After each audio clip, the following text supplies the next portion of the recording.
I think that, as you know, Emerson is not interested in dialogue. President Mbeki was here in December. Emerson said to President Mbeki he needed time to consult his party. That was in December. We are now in February. He's no longer even taking, Mnangagwa is no longer even taking President Mbeki's calls. So Zimbabweans, we must direct the future of where we want to go. I've got a feeling personally that the majority of Zimbabweans are no longer interested in dialogue. What they want are reforms. What they want is the constitutional peaceful removal of this government. So we must bite the bullet and go in the streets because the constitution allows us, because the door for dialogue might be too late. But first, we've made it very clear that we are not interested in a government of national unity. Okay, number one. We are interested in dialogue that leads to reform.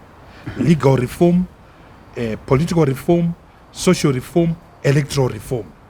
We want dialogue to ensure that the country moves away from the current mischief that is arresting this country. What are those mischiefs?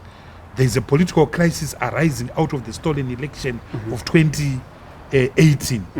What are those crises? There's a legal crisis around lack of reforms. You are a journalist. Look at the state of IPA. Look at the Broadcasting Act. Look at the levies. Only last week, the Minister of Information gazetted prices of starting a new television license. $1 million. Who has got that kind of money? 248,000 for a radio license. That's ridiculous. That's madness. So we need reforms. Zimbabwe, 8 million people have to be fed right now. But if you go to the rural areas, and I've been traveling around the country. I was in Masvingo yesterday. I was in Manicaland on Saturday. I was in Chinhoyi on Thursday. Bendura on Friday. And Mash East Marondera on Wednesday last week. People are complaining about the weaponization of food aid because ZANU is grabbing that which donors are giving and pretending that it is there. So we need reforms. But once we have reforms, we then have to say, how are these reforms going to be implemented? That's why as MDC, we are proposing a national transitional authority to oversee the implementation of the reform agenda. Once the reforms are implemented, we go to an election. But don't never be part of Pollard.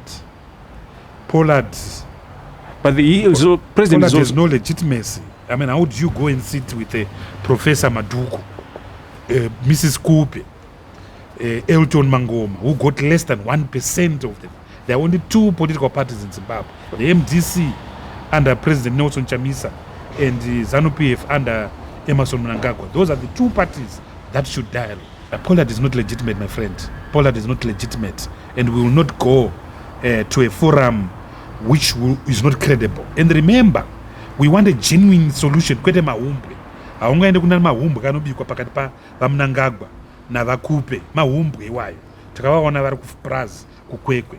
Chiri kudiwa padialogue yemuZimbabwe ndechekuti SADC must underwrite and scaffold the process. So without SADC, you haven't started. Number two, there must be a mutually agreed facilitator, preferably a former head of state. Last time tatina Mbeki in 2007, 2008. That way you know kuti zvamabvumirana zviri binding, but not anyone local with respect to Francis Nare, with respect to the local actors. But Pollard Mahumbi is who MDC attended Mahumbi. We are serious and we want the serious resolution.